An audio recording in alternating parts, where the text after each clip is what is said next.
Okay, so first of all, Yosef has these dreams. This is what we were holding by yesterday. Yosef has the dreams. And you'll notice that there's a very big difference between the dreams. That's the first thing. The first dream, Yosef tells his brothers his dreams. And there, Vayeishev say, sometimes if people don't like you, why are you sharing your dreams with them, especially a dream where they're bowing down to you? So if you look at Pasuk Zion, page 200,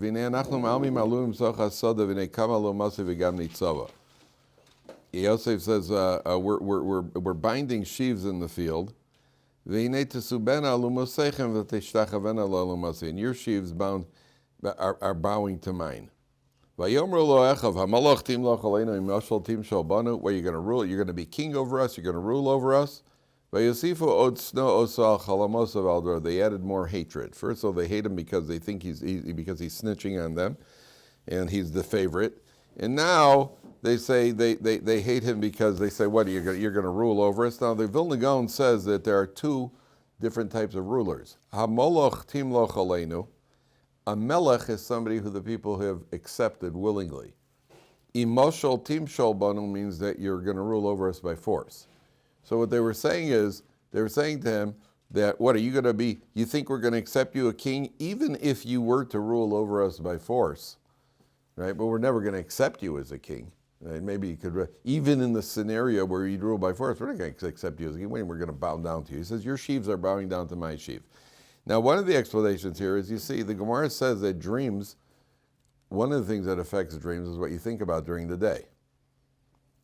And something that's why sometimes if you, in the course of the day, if a person is thinking, especially around finals time, right, in school, then you have these dreams. Then you always have these dreams during finals, about you forgot your pencil, or you sat next to the wrong guy during class. You meant to sit next to somebody else, and you sat next to the wrong guy. That leads to disaster. Right? And then there are a lot of people who have Yom Kippur night dreams.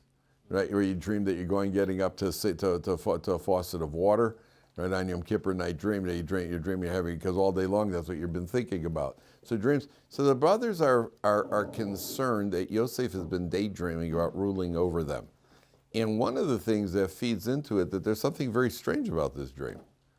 Why would we be in the fields, binding sheaves and what do you call it, and cutting grain, stalks of wheat? What was their profession? They were shepherds. How did they become farmers all of a sudden? So it must be that Yosef's been thinking about this, because there's nothing. See, what dreams are affected both by your experiences. It's also affected by the food that you eat, right? If you had spicy food right before you went to sleep at night, and then like 2 a.m., you dream that you're being chased by 3 Italians. Right, so that could often be a result of the food that you've eaten. So the food, your experiences, your thoughts. Now Yosef goes in. By the way, guys, chumash. Everybody should have a chumash. There's chumash on the shelf over here. There should be chumash over here. We're on page 200. So Yosef, what do you call it? The brothers suspect. What do you have in a dream that we're in agriculture, which has nothing to do with your experiences? That can only come from your thoughts. So you must be having these daydreams about ruling over us. That's what's getting them ticked off. Then he has another dream. He still doesn't get it. The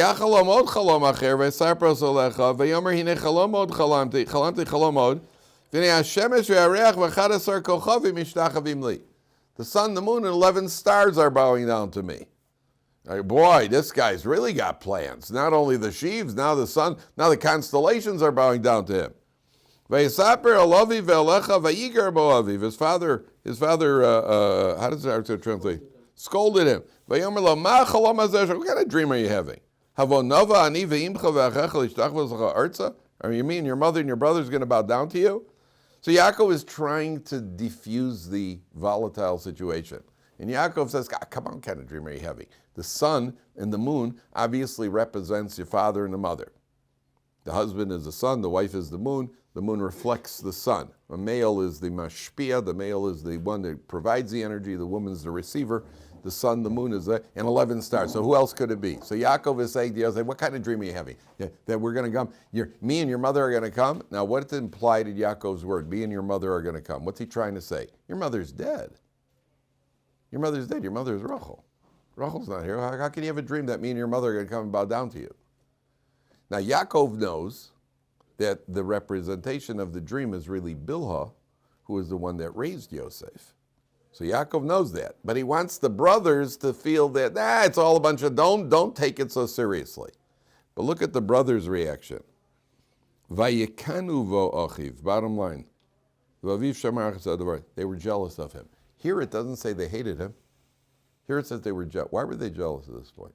At this point they're jealous. That something happens. Now, all along they've been jealous, but there's also been hatred. Now, all of a sudden, the primary trait that's affecting them now is the jealousy. Why now do they turn jealous? Because up until this point, they could think to themselves, well, the guy's having these daydreams about us bowing down to him. But it's one thing if you walk around thinking, boy, it'd be nice to have my brothers bow down to me. Yeah, that I could understand. But nobody walks around thinking about, my father's going to bow down to me. You got to be a real low person to have your parents bow down to you. So they understand that if he sees symbolism, a sun and a moon, which is obviously parents, if that's what he's seeing in his dream, then that's no longer a result of his daydreams. That must be that there's some level of truth to this dream. So at this point, they can't hate you for that, but we are jealous of you. Right? At this point, the jealousy kicks in stronger. And there's some level of jealousy here because obviously it's a premonition of some sort of people bowing down. Now, I want to show you something remarkable. If you look, Rashi brings down what I told you. If you take a look, Vayigarbo, left column, second line. Vayigarbo, says Rashi, left column, second line. Why did Yaakov scold him? Because Yosef he's promoting hatred. What are you telling everybody your dreams for? I mean, the Torah says the brothers hated him so they could. Yachlu dabra l'sholem. And the second line from the top, it says the brothers couldn't speak amicably to him. They couldn't speak peacefully to him. And they're praised for that, by the way. They're actually praised for it. In their criticism, there's a praise. That means if I resent somebody, I hate somebody, don't be two-faced. Don't present. I'm sorry, your name is? Yitzhak. I trouble you, Yitzhak, just to close that door over there. Thank you very much. If somebody hates you, if you hate somebody, for whatever reason you hate them, even if you're not justified, don't be two-faced. If I hate the guy, don't talk to him. I'll say, hi, how are you? Be a backstabber. They couldn't speak to him at all, which is good. I mean, Yosef, can you imagine Yosef sitting at a breakfast table? Hey, can somebody pass the Cheerios? Nobody's talking.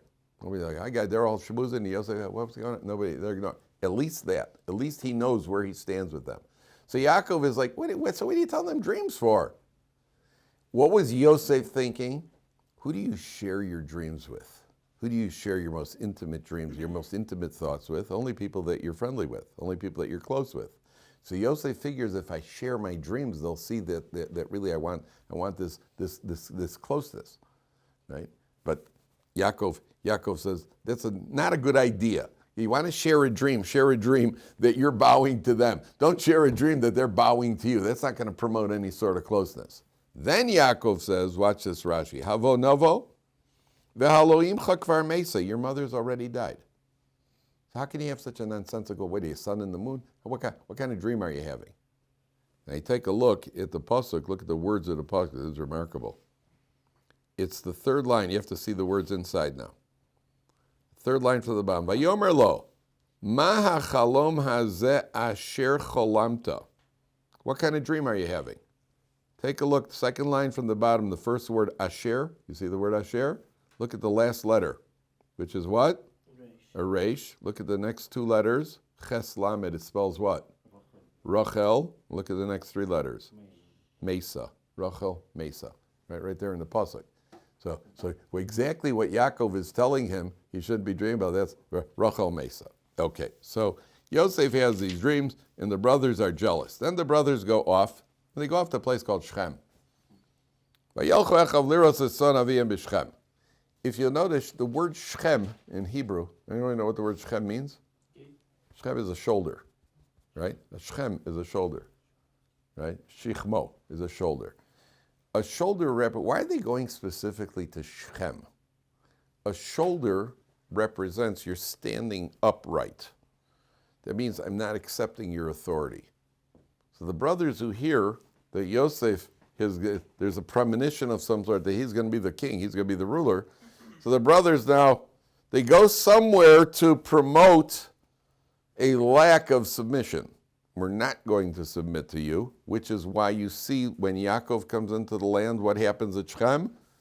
Dinah is violated. That's also Shechem's statement, I don't accept your authority. See, I could do whatever I want to you. I could take your daughter and violate her.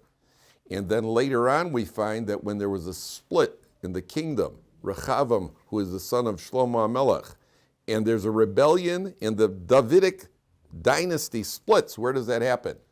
Shechem. It's again that show of we don't accept your authority. So the brothers go off to Shechem. Yaakov sends Yosef to see how the brothers are doing. Yaakov sends Yosef. Now do you remember the 3 rumors that he spread? What was Yosef with the report? What did he say the brothers were doing? Ripping the limbs off of live animals. They were disparaging the sons of the maidservants. They said that the what do you call it? The sons of Bilhah and Zilpah, and they were suspect on immorality. Take a look what Yaakov says to Yosef. Third line from the top. Vayomer lo lechna re'eh es shlom ha'achecha. Go see the welfare of your brothers. That means they're in a state of shalom. They're not disparaging. You'll see that it's not like you say. You'll see that they're not disparaging the sons. 202, fourth line from the top. Lechna re'eh shlom ha'achecha. They're in a state of shalom. They're not degrading and insulting the maidservants. Ve'es shlom hatzon, and look at the cattle. You see, none of them are missing any limbs. They're not ripping limbs off what do you call it? Off of the animals. V'hashiveni davar, and return the word davar. Davar. There are 2 opinions here. One of them is. One second. Where is it? Where is the?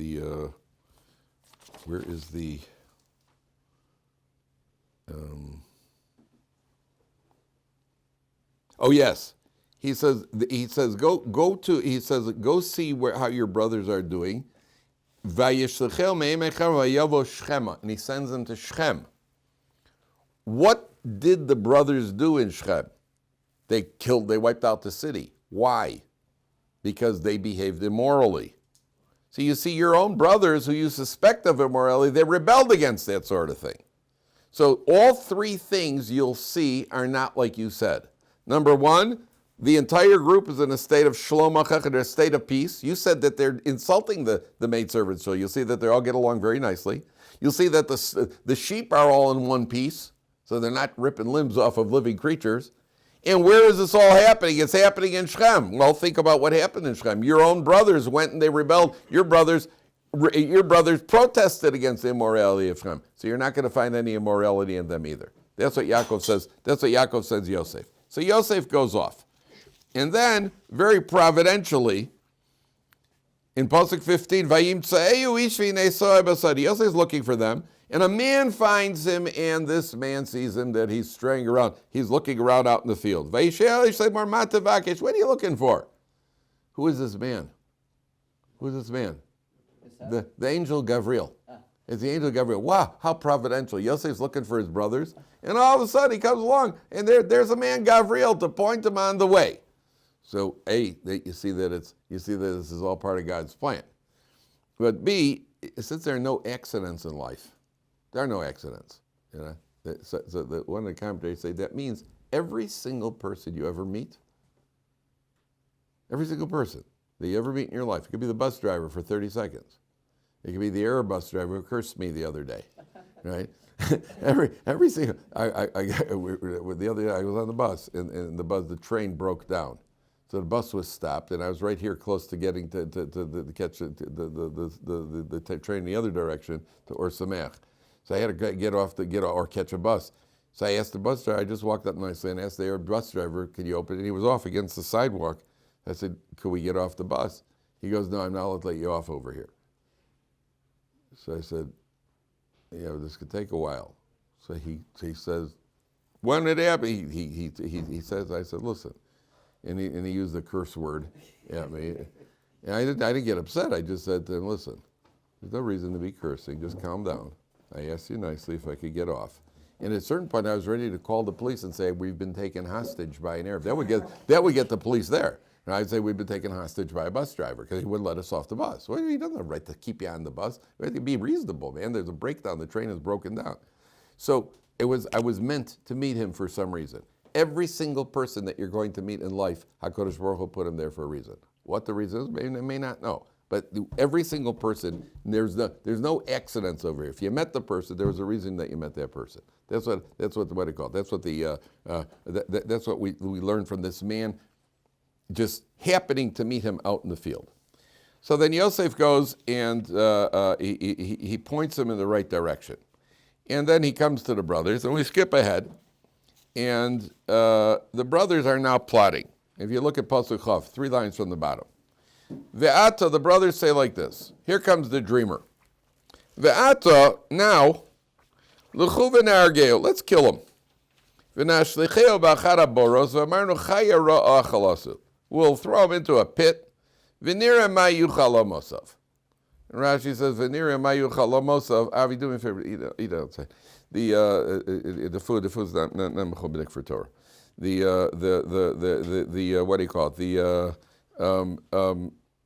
Ruach HaKodesh is saying, well, yeah, you guys think you're going to take care of him, but we'll see that the dreams are going to come true. So Reuben steps up. Now Reuben steps to the front. Vayishma Reuben vayatzileu miyadam. Vayomer lo nakira. Reuben says, no, we can't kill him. Reuben says, we can't kill him. Why does Reuben step up over here? Reuben understands who's got the most to lose. Reuben. Reuben's the firstborn. What does Reuben have by rights? What does Reuben by rights? What does Reuben get? He's supposed to be the firstborn. He's supposed to be the king.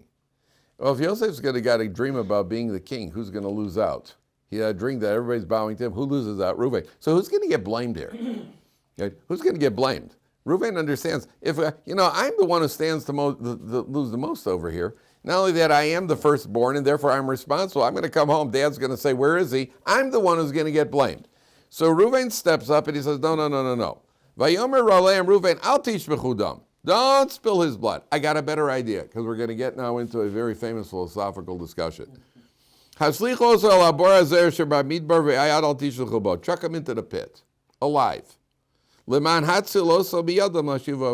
had a plan. Reuben's plan was to throw him into the pit. Reuben will double back, he'll take him out, and Reuben will bring him home.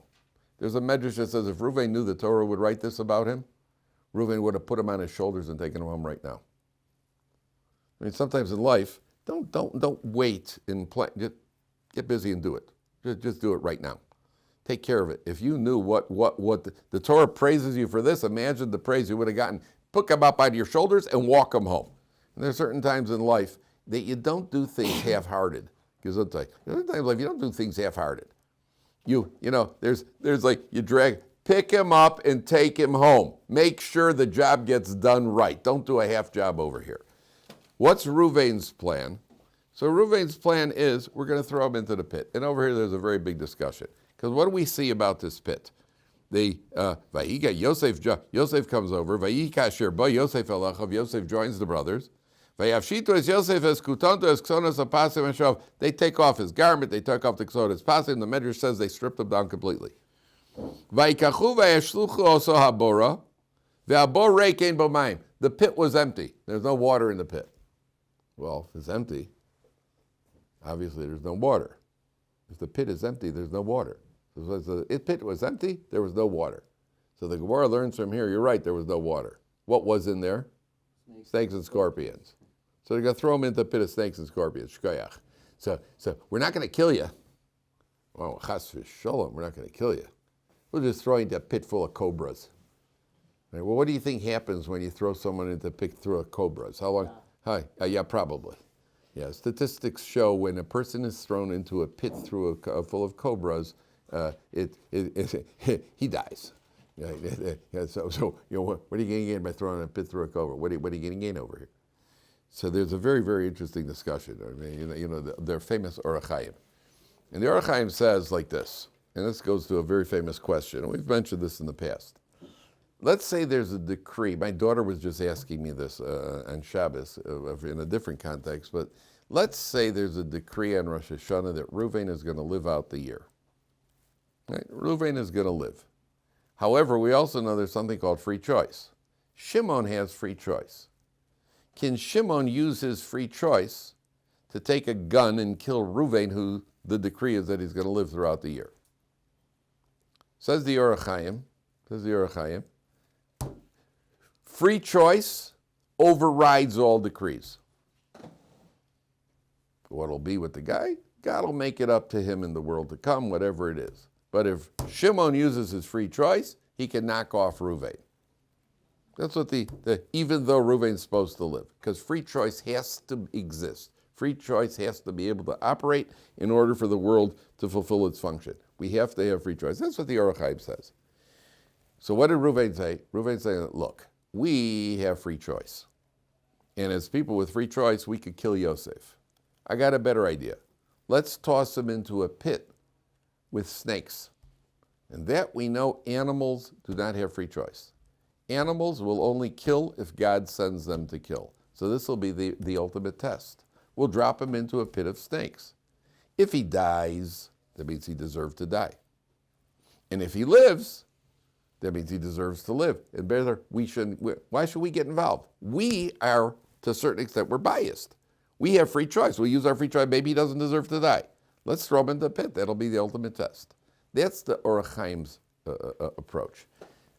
Most other commentaries, the Vilna Gaon, the Sefer HaChinuch, other commentaries say you cannot override the decree. That means if Reuben is supposed to live and Shimon picks up a gun to shoot Reuben, either the gun will jam or Shimon will have a sudden heart attack and drop dead himself, but Reuben will not die. You cannot overcome God's decree by what he called with your free choice. So that is a philosophical debate. Most commentaries hold if it's a decree, there's nothing you could do about it. What about this guy who's on the loose, who's got a gun and he's got a machine gun, might shoot him? Only if God does. Only if HaKadosh Baruch Hu wants. That's what Reuben, that's what he called. And we have to know this in our day and age right now. Every time, unfortunately, there was a girl from my neighborhood who was one of the victims on this last attack in the central by the Orchard. So Baruch Hashem, she had a bullet in the stomach. She was she didn't even know she got hit. She was walking there, and all of a sudden she got into a car. She looked down, and she was full of blood. So she had the presence of mind. Both of her parents were in America at the time. She immediately called her parents and said, "I'm alive. You're going to hear my name on the news now. But I'm alive." She had surgery, and Baruch Hashem, she's recuperating, right? But every single bullet has its. You understand? But he shot. He chose to shoot. But HaKadosh Baruch Hu determines the results. I mean, you see in these cases the precision of Hashem's hashgacha, that there just happened to be two soldiers who were off duty on the way home for on furlough, who happened to be there and happened to be able, within 14 seconds, were able to shoot the guys. It just happened. It doesn't happen. It's all predetermined. And so Rav Dessler says, how do you reconcile the two? Rav Dessler, the explanation, how do you reconcile the fact that they got free choice and there's a decree? Rav Dessler says, because since God knows in advance, this is an oversimplification, he says, since God knows in advance what people are going to choose, and he also knows who needs to die, for example, so he takes the person who needs to die and puts him in front of the person who he knows is going to choose to shoot somebody. Obviously, if we understood it to the nth degree, we'd be God. So we can't understand it to the nth degree. We don't understand. We only know we still have to make responsible effort and make sure not to do anything reckless and careless. That's what the Ohr Somayach says. That's what the Rav Dessler says. So the brothers decide they're going to throw him in the pit. But what's the connection to the pit of snakes? What's the connection to the pit of snakes? Right? Somebody who speaks Lashon Hara is compared to a snake. The Medrash says in the future they're going to bring the snake and say, "Would you go and bite people?" Snakes don't get any pleasure. There's no what he calls. It's not like a snake bites. It's not like a lion. A lion rips up its. A lion has a good meal.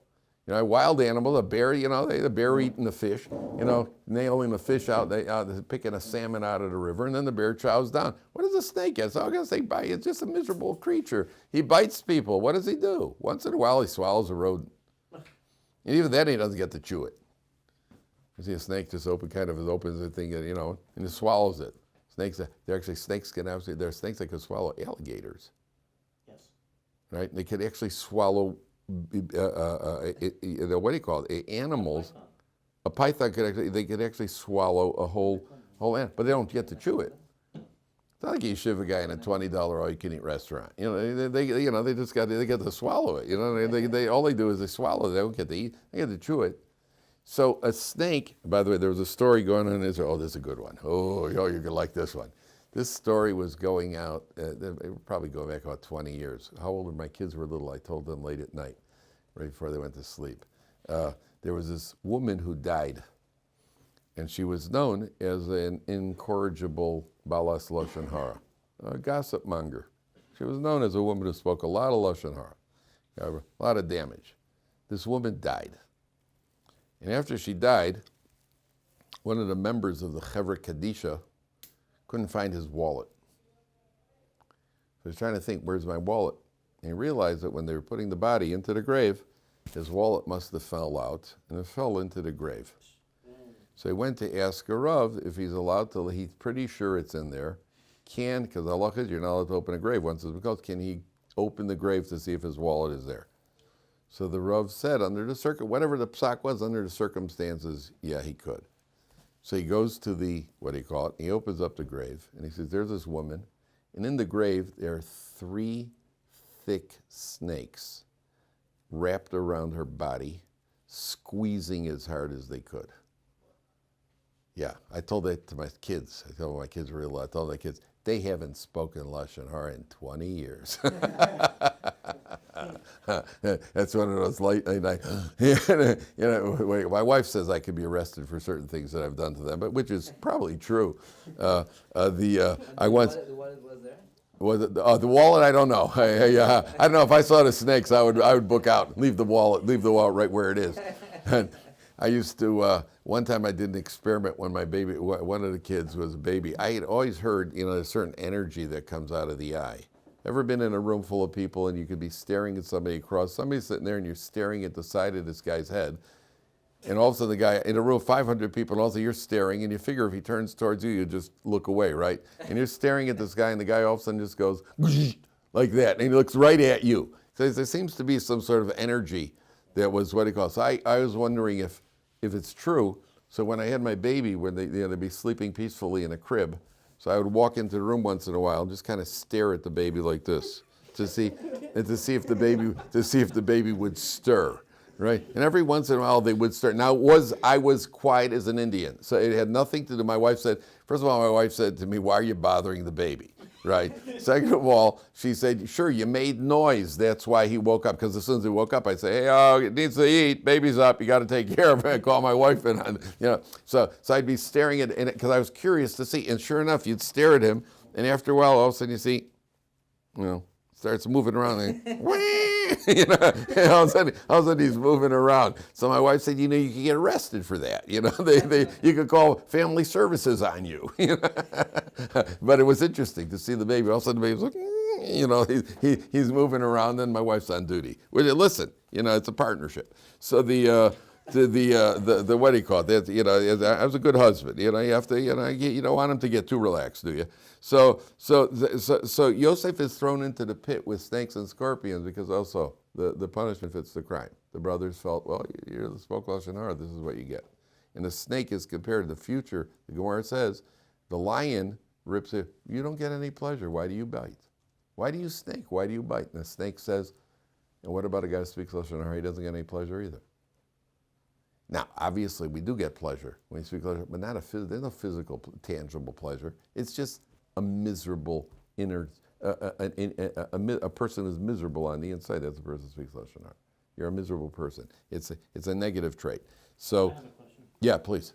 So in the desert, there was the plague of the snakes and scorpions. Yes. Okay, 24,000. Yes. That was also because they complained against God. There they were complaining against God, and the commentaries say over there that they complained against God and they complained against Moshe.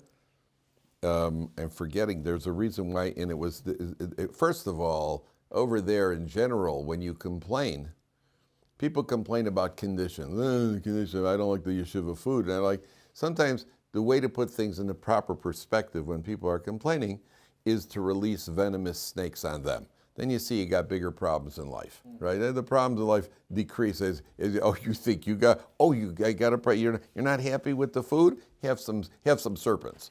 Right, so but there's another reason there why it's a mida keneged mida. Why it says they open the I forgot what it is, why it is that they were that they have to bleed that or have to look up there. They complained about the food. They were complaining about not the food. So the snakes, they got some snakes, and then you don't complain about the food so much. The snakes and the scorpions were always there, but we had right. It's protection, right, and then the protection is released. They were correct. So here, that's what okay now.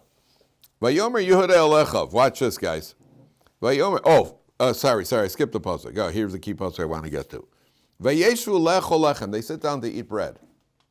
They put him in the pit, and they sit down to eat bread. Now there are two interpretations here. One interpretation is that up until this point they were so agitated and they're so jealous that they had no appetite. Didn't it ever happen to you when you're really upset about something? You have no appetite to eat.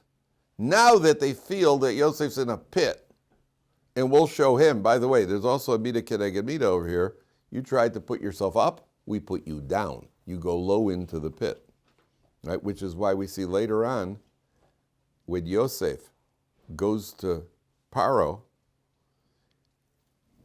we'll find out, well, we're skipping ahead for a second. Why was Yosef put into the pit in Egypt? He was in jail. Yosef was in jail. He's in jail for what? For how long? 12 years. Why? Because he tried to promote himself. He told He told the butler to remember him to Paro. And therefore he gets forgotten he gets another year in jail, right? Sorry, 2 more years in jail. Then all of a sudden, Paro has a dream, and Yosef's brought out of the jail. And then as soon as he walks into Paro, he starts interpreting Paro's dream and suggesting that he should make a minister over the country, which is obviously who? Himself. So the commentaries ask, Yosef, you didn't see, you got punished for making an effort. How come now you're making the effort? The answer is because at that point he saw himself coming out of the pit. Once you're brought out of the pit, you see you're on the way up. At that point, now the doors are open. Here, they're putting him down, into the pit. You're trying to promote yourself, down you go. You get the opposite. Now, they sit down to eat bread. One opinion is, this is the first time they've got any appetite for bread because they've been so jealous and agitated all along they can't even eat. Got no appetite.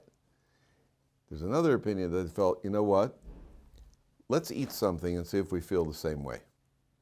Because often in life, when you're fasting, you're irritable. And sometimes things are bothering you. That's why it's very important when a husband comes home at night, there are 2 important things that have to happen. I tell this to the ladies all the time. When a man comes home at night, 2 very important things have to happen. He needs to eat, and she needs to tell him how difficult her day was, right? Those are 2 very important things. Now, if you get them in the right order, then you'll be living in Gan Eden in your home. If you get it in the wrong order, then it might not be so pleasant. So I always tell the ladies, get your husband to the table, let him put some meat and potatoes in his mouth, and then you could start telling him about what a hard day you had, and your husband could go,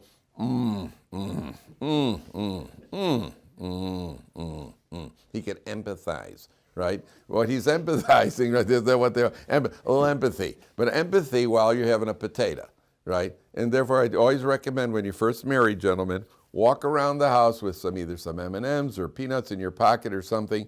And when your wife starts to fetch, pop a few in your mouth and just go, right? Then you'll be happy, she'll be happy, Klal Yisrael will be happy, right? That works best. So because she doesn't want you to, she doesn't need suggestions. All she needs is you say things like, ooh, yeah, oh man, oh I hate when they, oh me too, oh wow, right? And all I'm thinking about is, Wow, they missed that last field goal, yesterday. I could have tied the game in the last minute. I'm thinking, boy, I hate when that happens. Just kidding. Chas v'sholom. Really, I'm giving her my heart. There's a story of Rabbi Victor Miller. Yeah. So he'd come home from work, he'd be exhausted, and the wife would want his attention, the kids would want his attention, and he's like, Right. And then he decided, you know what I'm going to do? I'm going to come home 15 minutes late. I'm going to have a cup of coffee. That's right. That's right. Cake. They always advise husbands. The best piece of advice I can give you is keep an extra apple with you or a Danish, and pull off to the side of the road before you get home. Don't walk into the house hungry as a bear, especially when you have little kids in the house. Then you walk in and it's just like from all directions. And at some point you just want to yell, "I quit!" You just got like a kababo, a little forethought, and you can take care of it. But when a wife and a husband, so she has a right. She needs you. She needs a listening ear, right? So you got to give her a listening ear, but you can listen with food in your mouth also, right? So the brothers, but it's an important thing. If you're hungry, you're irritable, don't talk. Just get some food. Get some food in your system, because we do not. So the brothers, there was an opinion that said they sat down to eat bread. Let's review our decision now. We've decided we're going to kill him or throw him in a bed. Let's review our decision on a full stomach now. Now let's see if it's true. Vayisu einayim, watch this. Vayiru einayim orchas Yishmaelim ba Megillah. There's a caravan of Yishmaelim. Ugmaleim nosim nechosu tzri v'lod hochim lori mishai. They're carrying, what do you call it? How does he translate one of these words I really like? Their caravan is carrying, where is it? Spices, balsam, and lotus. Oh, lotus, my favorite. I don't know what lotus is, but I like the word, right? Spices, balsam, and lotus. And Rashi points out over, it's very unlike the Torah. I mean, how important is this detail in the grand scheme of things? You're about to be sold to a caravan of Ishmaelites, and by the way, it's not really a major detail over who cares what they're carrying with them. The main story is they're going to get sold him, and he's going to be kidnapped and ripped away down to Egypt. And the Torah says, well, they're carrying spices, balsam, and lotus. And Rashi points out, well, normally what did they carry? They carried like crude tar and crude oil or whatever it was, terrible smelling stuff. The Torah says, ooh, you know what? Rashi points out, look how Hashem loves the righteous. Look at the reward of tzaddikim. That here, Yosef doesn't have to suffer from the bad smell, the unpleasant smell of tar or crude oil or whatever it is. Yosef doesn't have to go through that unpleasant smell. Now, let me ask you a question. In the grand scheme of things, Yosef is about to be kidnapped. The Medrash says that they were beating him. The Medrash says they were hitting him, they were beating him, and he's being ripped away from his family. And Lotus, my favorite. What a wonderful day for a kidnapping. Balsam. I couldn't wait to get some of that. This is not the biggest issue in his life right now. Why does the Torah emphasize that these Yishmaelim are carrying these fragrances where there are much bigger issues at stake? So there are two basic approaches to the answer. There's one answer, which is that there are situations in life where a person, the best example I would give you is, imagine a person who's not feeling well. So a person is sick, a person's got a bacterial infection. Person caught pneumonia through no fault of his own.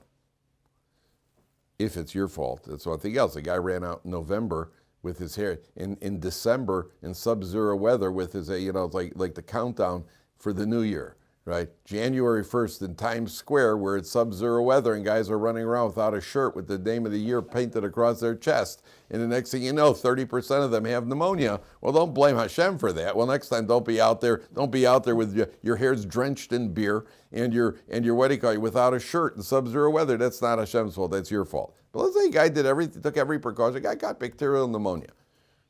Every time he coughs, it hurts like heck. So a person thinks, yeah, that's all part of the package. Doesn't work that way. If he coughed 12 times, each one of those 12 times that he had to cough, that's part of the suffering. The suffering is measured to the nth degree. That means Yosef needed to be kidnapped, he needed to be beaten, he needed to be taken down, he needed to be sold, ripped away from his family, but he doesn't need the bad smell. The precision of God's judgment is such that to that level, to the nth degree, and if you don't deserve the bad smell, you're not going to. How significant is that? It's very significant because it's all measured out. There's nothing that's random and haphazard when HaKadosh Baruch Hu decides to what he calls. It's not random and haphazard. It's measured out to the nth degree, number one. Number two, imagine you're driving to a wedding and you have a flat tire on the highway. So you get out to fix your flat tire, and as you get out, it starts raining. Well, boy, that's just great. And then you bend down to fix the flat tire, and you split your pants on your best suit. Right? Terrific. And then, as you're fixing the flat tire, you get a grease stain right on your pants, which is going to cost you money if you could ever get it out. So you're going from bad to worse over here. And what happened was you had left on your car radio. And instead of rap, which would have been really going from bad to worse, I was thinking, your favorite Beatles song comes out. While this is all happening, all of a sudden they're playing your favorite Beatles song, right? Something broke the pattern over here. Something broke the pattern. If it would have been rap, so well, yeah, bad to worse, yeah. But it's your favorite Beatles song, and all of a sudden, hey, well, so what a time to hear a Beatles song while my pants are split and I'm getting drenched and I got grease and a flat tire and I'm going to be late to the wedding and I'm going to miss the main course. But there's my favorite Beatles song. What happened? It broke the pattern. If you're Yosef, you might be thinking to yourself, hey, God's abandoned me. Look what's happening to me. God's abandoned me. I'm on my own. And all of a sudden, while all this is happening, Lotus, right? What does that mean? It's a message from HaKadosh Baruch Hu. You're under my direct supervision. I haven't forgotten about you. Whatever's happening is meant to be happening because I have a plan over here. And the plan is going to be that we'll see what the plan, how it carries out. But I want you to know, don't think that this is, again, random and haphazard. I've got a plan. Not only the suffering isn't random and haphazard, the entire plan isn't random. What's the reminder? The reminder is that I've just sent you a little bit of Lotus over here. As a reminder, this breaks the pattern. If it broke the pattern, that means that the pattern itself isn't random and haphazard. Because if it was random and haphazard, so it would be what I call it would be tar or crude oil, or it would be rap instead of a Beatles song. And the fact that I've sent you something pleasant amidst the suffering is a reminder to you that you're under my direct supervision. Okay, let's call it Lotus.